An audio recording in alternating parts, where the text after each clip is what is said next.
Now, in the absence of an external force, the algebraic sum of momentum after collision, இப்போ நம்ம proof conservation இது பார்த்தோம் இல்லைங்களா, அதனுடைய ஃபைனல் பாயிண்ட்டு அது 5 மார்க் கொஷின் சொல்லியிருக்கேன், ரைட்? அப்போ அந்த 5 மார்க் கொஷின் எண்ட் ஆகும்போது இந்த ஃபைனல் பாயிண்ட்டு கொடுக்கணும். இப்போ நம்ம பிரின்சிபல் ஆஃப் மொமெண்ட்ஸ்லையும் பார்த்துருப்போம், டோட்டல் நெட் ஃபோர்ஸ் அப்ளை ஆகலை அப்படின்னு சொன்னோம்னா நமக்கு ஆன்டி கிளாக் வைஸும் moment of clock wise and anti clock wise ரெண்டுமே ஈக்குவல். சேம் பாயிண்ட் தான் இங்கே. In the absence of an external force, அப்போது எக்ஸ்டர்னல் ஃபோர்ஸ் ஒரு ஃபோர்ஸ் ஆக்ட் ஆகலைன்னு சொன்னால் ஆட்டோமேட்டிக்காகவே அது என்னவாக இருக்கும், எந்த ஒரு சேஞ்சும் நடக்காது இல்லையா? அப்போது algebraic sum of momentum after collision is numerically equal to the algebraic sum of the momentum before collision, right? அப்போ hence the law of conservation of linear momentum is proved. Fine.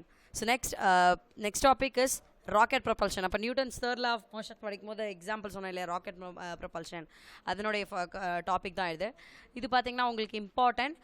5 மார்க்லையும் 4 மார்க்லையும் வரும், 7 மார்க்லையும் வரும். 7 மார்க்கில் கேட்டாங்க அப்படின்னு பார்த்தீங்கன்னா ஒரு பாட்டாக கேட்பாங்க. 4 மார்க்கில் கேட்டாங்கன்னா இண்டிவிஜுவல் கொஷினாகவே கேட்பாங்க, சரிங்களா?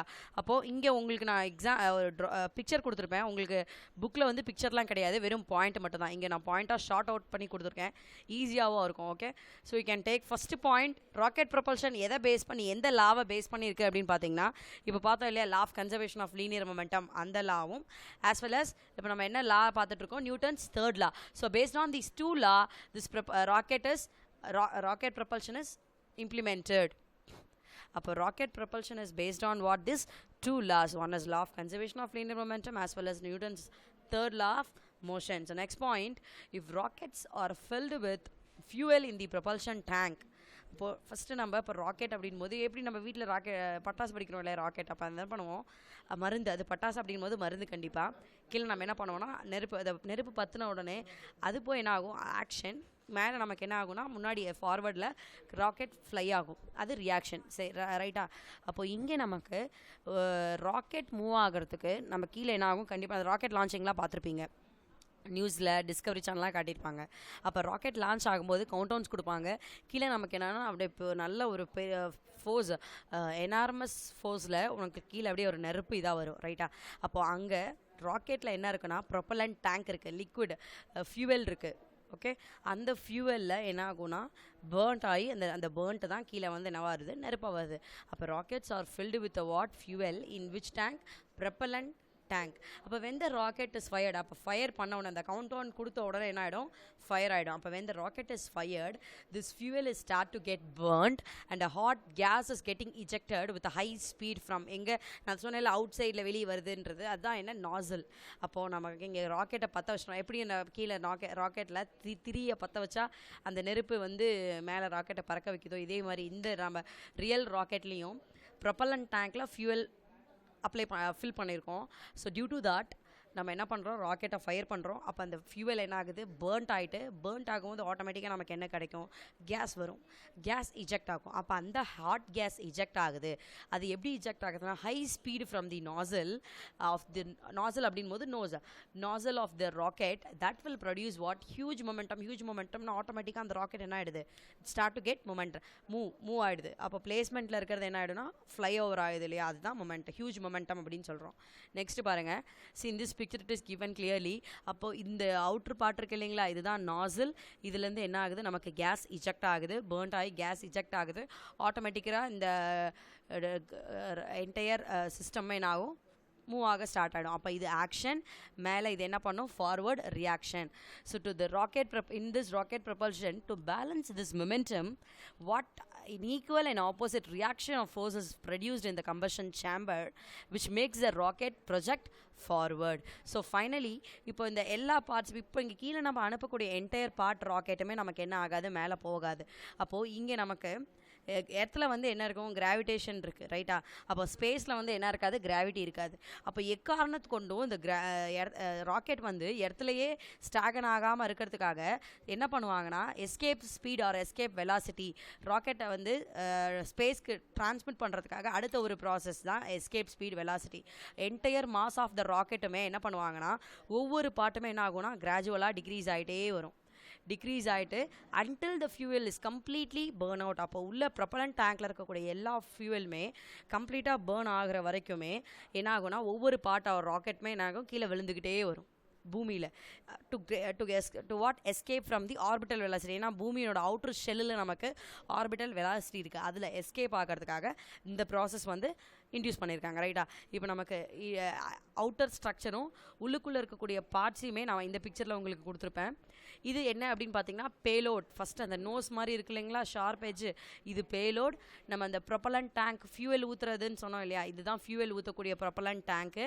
இந்த டேங்க்கில் நமக்கு என்ன இருக்கும் அப்படின்னு பார்த்தீங்கன்னா ஆக்சிஜன். இது வந்து ஃபுல்லாக பம்ப் வேல்வ்ஸ்.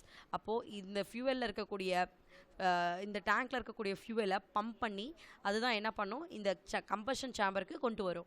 ரைட்? அப்போ இந்த ஆக்சிஜனையும் ஃபியூவலையுமே நம்ம என்ன பண்ணுறோம், ரெண்டுத்தையுமே இன்டர் கனெக்ட் பண்ணுறதுக்கு என்ன யூஸ் பண்ணுறோம், பம்பும் வேல்வ்ஸும் வச்சுருக்கோம். இது மூலயமா அந்த ரெண்டு ஃபியூவலும் ஆக்சிஜனும் என்ன ஆகும், கம்பஷன் சேம்பருக்கு வந்துட்டு நம்ம ராக்கெட் ஃபயர் பண்ண உடனே இந்த கம்பஷன் சேம்பர்லேருந்து என்ன இஜெக்ட் ஆகுது, ஹாட் கேஸ் இஜெக்ட் ஆகுது. So this picture will give you a clear idea of how the rocket propulsion has been done. So this is important 4 mark, as I already told you. And next we are going with the next topic. Since there is no net external principle of law of conservation of moment, finally என்ன பார்த்தோம், ஒரு net force apply ஆகலை அப்படின்னு சொன்னோம்னா என்ன ஆகும், அந்த entire சிஸ்டமே கன்சர்வ்டு, சேம் என்ன ப்ராசஸில் இருக்கோ அது கண்டினியூ ஆகும்.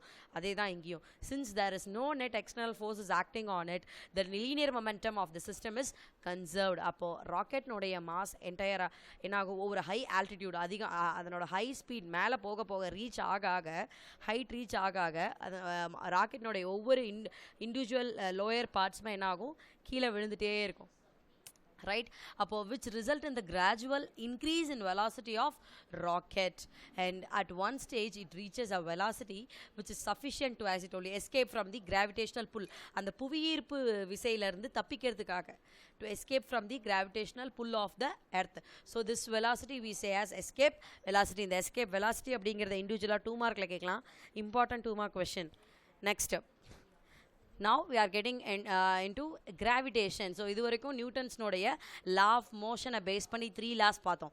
அடுத்து நியூட்டன் கண்டுபிடிச்ச அந்த கிராவிட்டி அப்படிங்கிறது பார்த்தோன்னா இதுக்கு வெரி குட் எக்ஸாம்பிள். நியூட்டன் புவியீர்ப்பு விசை கண்டுபிடிக்கிறதுக்கான காரணமே பார்த்தீங்கன்னா ஆப்பிள். இதுக்கு ஒரு ஸ்டோரி இருக்குது. When he sat under on a tree, apple tree, apple fall ஆகுது இல்லையா, அது எதனால் அப்படின்றது ஒரு கொஷினாக ரைஸ் ஆச்சு நியூட்டனுக்கு. தட் இஸ் அந்த கொஷின் தான் இந்த கிராவிடேஷனுக்கான மெயின் இதே அந்த ஒரு ஊண்டுதலாக இருந்தது. பிகாஸ் பூமியில் இருக்கக்கூடிய எல்லா பொருளுமே என்ன ஆகும்னா ஃப்ளை ஓவர் ஆகாது. வெயிட், ஏன்னா எல்லாத்துக்குமே வெயிட் இருக்குது, ஒரு பர்டிகுலர் வெயிட் இருக்குது, that we say as mass. அது என்ன ஆகும், கண்டிப்பாக ஸ்டாகனான கீழே விடும், பூமியில் தான் இருக்கும். அது என்ன ஆகாது, ஃப்ளை ஆகாது. ஏன் அப்படின்னு பார்த்தோன்னா நமக்கு இங்கே பூமியில் என்ன விசை இருக்குது, புவியீர்ப்பு விசை. அதை தான் நம்ம என்னென்னு சொல்கிறோம், gravitational pull, or we say that force is gravitational force. So what is here gravity? Gravity also called as gravitation. It is nothing but as I told you, it is what a force. அது ஒரு force விசை that exists among all material objects in the universe. யூனிவர்ஸில் இருக்கக்கூடிய எல்லா பொருளுக்குமே அந்த gravitation அப்படிங்கிறது என்ன, equal, சரி சமம். And statement, and so this is what gravity means. And Newton he given a statement for universal law of gravitation. இப்போ யூனிவர்ஸில் இருக்கக்கூடிய எல்லா பொருளுக்குமே காமனாக கொடுக்கக்கூடிய இந்த லா தான் universal law of gravitation. we say we have a statement for this statement, in the sense definition. And this law states that every particle of matter in this universe attract. அப்போ எந்த ஒரு பொருளுமே இன்னொரு பொருளை இந்த யூனிவர்ஸில் பொறுத்த வரைக்கும் இன்னொன்று டிபெண்ட் பண்ணி தான் இருக்கும். ஒரு ஊந்துதல் இருக்கும், ரெண்டுத்துக்குமே ஒரு அட்ராக்ஷன் இருக்கும். Attracts every other particle with a what, force. ரைட்டா? அப்போ this force is directly proportional to the product of their masses and inversely proportional to the square of distance between the center of these masses. The direction of the force which acts along the line joining of the masses, and F is proportional to m1 into m2, and F is proportional to what, 1 by r2. அப்போ இது ரெண்டுமே similar forces தான். So when we combine both above equations, 2 equations, we can compress this as F is proportional to m1 m2 by r square. அப்போ ஃபைனலாக இந்த proportionality இங்கே நம்ம என்னென்னு பார்த்துட்ருக்கோம், கிராவிடேஷன். அப்போ கேபிட்டல் G அப்படிங்கிற கிராவிடேஷனை ரெப்ரசன்ட் பண்ணுறோம். F is equal to, we have taken this proportionality, instead of that we have represented here a word as what, gravitation. அப்போ F is equal to G m1 m2 by r square. And next slide. Yes, as I told you, இந்த apple சொன்னேன் இல்லையா, இதுதான் இந்த picture பாருங்கள் உங்களுக்கு கிளியராக கொடுத்துருக்காங்க. ஸோ அப்புறம் ஆப்பிள் ட்ரீ அடியில் உட்காந்துட்டு இருக்கும்போது ஆப்பிள் கீழே விழுது. So that makes is get a question, அது ஒரு கேள்வி ஏற்பட்டுச்சு, ஏன் அந்த ஆப்பிள் கீழே விழுந்தது. ஸோ திஸ் இஸ் வாட், இதுதான் இந்த நியூட்டன்ஸ் கிராவிடேஷன் லா வரதுக்கான பேசிக் கான்செப்டாக இருந்திருக்கு, right. And Newton's law of gravitation and gravitational acceleration, to individual different mass body, different bodies ரெண்டுமே என்ன ஆகும், அட்ராக்ட், எவ்ரி பார்ட்டிகல் இந்த universe is getting attracted with other particle. அப்போது ரெண்டுத்துக்குமே என்ன இருக்குது, இண்டிவிஜுவல் ஃபோர்ஸ் இருக்குது, வேறு வேறு மாஸ் இருக்குது. அப்போது கிராவிடேஷன் அப்படின் போது F1 is equal to F2 which is equal to G into M1 M2 by R square. And here G நம்ம என்னன்னு சொல்லியிருக்கோம், universal gravitational constant capital G. Small G அப்படின்னா கிராவிட்டி, கேபிட்டல் ஜி அப்படிங்கிறது இந்த இடத்துல நம்ம என்னன்னு சொல்லுவோம், யூனிவர்சல் கிராவிடேஷனல் கான்ஸ்டன்ட். அப்போ இதனோட எஸ்ஐ யூனிட் என்ன அப்படின்னு பார்த்தோன்னா, அந்த ஃபார்முலா படி நம்ம வேல்யூஸ் இண்டிவிஜுவல் வேல்யூஸ் சப்ஸ்டிட் பண்ணோன்னா ஃபைனலாக will be getting 6.674 into 10 power minus 11 newton metre square K G inverse 2. இந்த என்டையர் வேல்யூமே அண்டர்லைன் பண்ணிக்கோங்க புக்கில், important 1 mark question. It's okay. Next topic acceleration due to gravity. இதுக்கு முன்னாடி கிராவிடேஷன்னா என்னென்னு பார்த்தோம். அதுவும் வந்து பார்த்திங்கன்னா அந்த Newton's law of gravitation topic ஃபுல்லாகவே பிஃபோர் ஸ்லைடில் கொடுக்கக்கூடிய அந்த பிக்சர் ப்ளஸ் அந்த ஈக்குவேஷன்ஸ் அது எல்லாமே important 4 mark plus 7 mark question. இப்போ அடுத்த டாபிக் பார்க்கக்கூடியது ஆக்சலரேஷன் டியூ டு கிராவிட்டி, அது கேபிட்டல் ஜி. இப்போ இங்கே நம்ம யூஸ் பண்ணக்கூடியது ஸ்மால் ஜி. அப்போ ஆக்சலரேஷன் அப்படின் போது change in velocity as I already told you, right. அப்போ the velocity of the object keeps changing as it falls down. This change in velocity must be due to force acting on them. அப்போ அந்த force act ஆகிறதுனால அது என்ன ஆகிட்டுருக்கு, இப்போ centripetal ஃபோர்ஸ்லையும் பார்த்தோம் இல்லையா, ஸ்டோனை டைப் பண்ணிட்டோம் அப்படின்னு சொன்னால் if we surround that automatically அந்த ஸ்டோன் வந்து ஒரே பொசிஷனில் இருக்காது, அது பொசிஷன் என்ன ஆகும், சர்க்குலர் மோஷனில் மூவ் ஆக ஆக ஒவ்வொரு பார்ட்டுக்குமே சேஞ்ச் ஆகிட்டே இருக்கும். அது எதனால் அப்படின்னா வெலாசிட்டி சேஞ்ச் ஆகுது, கீப் சேஞ்சிங் இட்ஸ் வெலாசிட்டி. அப்போ ஒரு ஆப்ஜெக்ட் கீழே விழுது, மேலே தூக்கி போடுற கீழே விழுது, ஒரு ஆப்ஜெக்ட் மேபி பாலாக எடுத்துக்கிறோம், அப்போ அதனோட வெலாசிட்டி என்ன ஆகுது, சேஞ்ச் ஆகுது. அப்போ சேஞ்ச் இன் வெலாசிட்டி தான் நம்ம என்னன்னு சொல்கிறோம், ஆக்சலரேஷன். அது எதனால் நடக்குதுன்னா நம்ம ஃபோர்ஸ் அப்ளை பண்ணதுனால தான் இது ஆக்ட் ஆகுது, ரைட்டா. ஸோ அப்போ இதை ரெப்ரசென்ட் பண்ணக்கூடிய வேர்டு என்ன அப்படின்னு பார்த்தோம்னா ஸ்மால் ஜி, கிராவிட்டி. அண்ட் அதனோட எஸ்ஐ யூனிட் என்ன அப்படின்னு பார்த்தீங்கன்னா எம்எஸ் இன்வர்ஸ் 2. இப்போ இதனோட மீன் வேல்யூ அப்படின்னு பார்த்தோம்னா 9.8 MS inverse 2. So this is important 2 mark question and the individual value we have noted down, that is all comes under 1 mark question.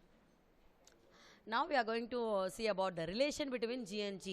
இப்போ இண்டிவிஜுவலாக கிராவிட்டி அப்படின்னு ஒன்று பார்த்துருக்கோம், கிராவிடேஷன் அப்படின்னு ரெண்டு பார்த்துருக்கோம். அப்போது acceleration due to gravity small ஜிக்கும் கேபிட்டல் ஜி ஆன யூனிவர்சல் கிராவிடேஷனுக்கும் என்ன ரிலேஷன் அப்படின்னு பார்க்கக்கூடிய அடுத்த இன்னொரு டாபிக் தான் இந்த relation between G and G. அப்போது ரெண்டு டிஃப்ரெண்ட் மாஸ் எடுத்துக்கிறோம். என்ன அப்படின்னு பார்த்தோன்னா மாஸ் ஆஃப் த எர்த் ஒன்று, இன்னொன்று மாஸ் ஆஃப் த பாடி.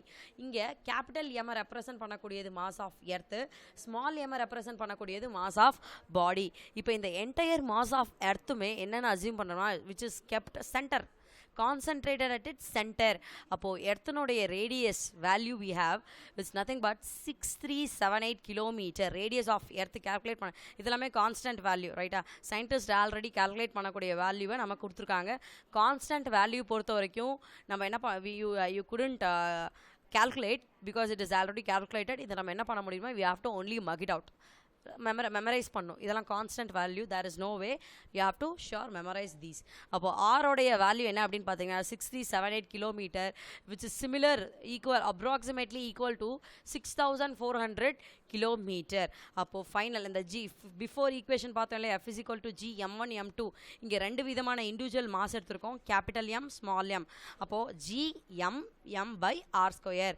அப்போ according to this law the force which is acting on the body is given by the product of its mass and acceleration, which we call as what, weight. அப்போ acceleration of the body is under the action of gravity, hence A is equal to G. அப்போ F is equal to MA. அந்த A அப்படிங்கிற வேர்டுக்கு நம்ம என்ன instead of A என்ன use பண்ணலாம், acceleration due to gravity is equal to small g. அப்போ instead of A நம்ம இங்கே என்ன யூஸ் பண்ணிக்கலாம், G. F is equal to weight, M G. This is our second equation. Now relation between G and G, weight of the object is nothing but gravitation force which is acting on it. அப்போ ஒரு object உடைய weight வந்து எதுக்கு ஈக்குவலா இருக்கு அப்படின்னு பாத்தீங்கன்னா நம்ம புவியீர்ப்பு நம்ம பூமியில பொறுத்த வரைக்கும் அதனோட புவியீர்ப்பு விசைக்கு சமமா இருக்கும், சரி சமமா இருக்கும். ஒரு இந்த பக்கம் பாத்தீங்கன்னா small g weight of the object இப்போ நம்ம ஃபோர்ஸ் பார்த்தோம், வேல்யூ என்ன mg, அது ஈக்குவல் டு கிராவிடேஷன் உடைய formula g mm by r square. Small m என்ன ஆயிடுது, கேன்சல் பண்ணிடுறோம். ஃபைனலாக இப்போ கிராவிட்டியோடைய வேல்யூ நமக்கு என்ன கிடைச்சிருக்கு, gm by r square. So this is our final value. So from this we can easily calculate mass of the earth. Mass of the earth m is equal to nothing but g r square by g. And by substituting the known value, இப்போ நமக்கு கிராவிட்டியோடைய value இருக்கு, radius of எர்த்தோடைய value 6400, அதனோட value இருக்கு, நமக்கு gravitational கான்ஸ்டன்ட்டோட value இருக்கு. இது 3 value, இதெல்லாமே known value. இதை வச்சு நம்ம என்ன இப்போ கால்குலேட் பண்ணலாம், எர்த்தனுடைய மாஸை கால்குலேட் பண்ணலாம். So if you calculate that will be getting the value of mass is nothing but 5.972 into 10 power 24 kg.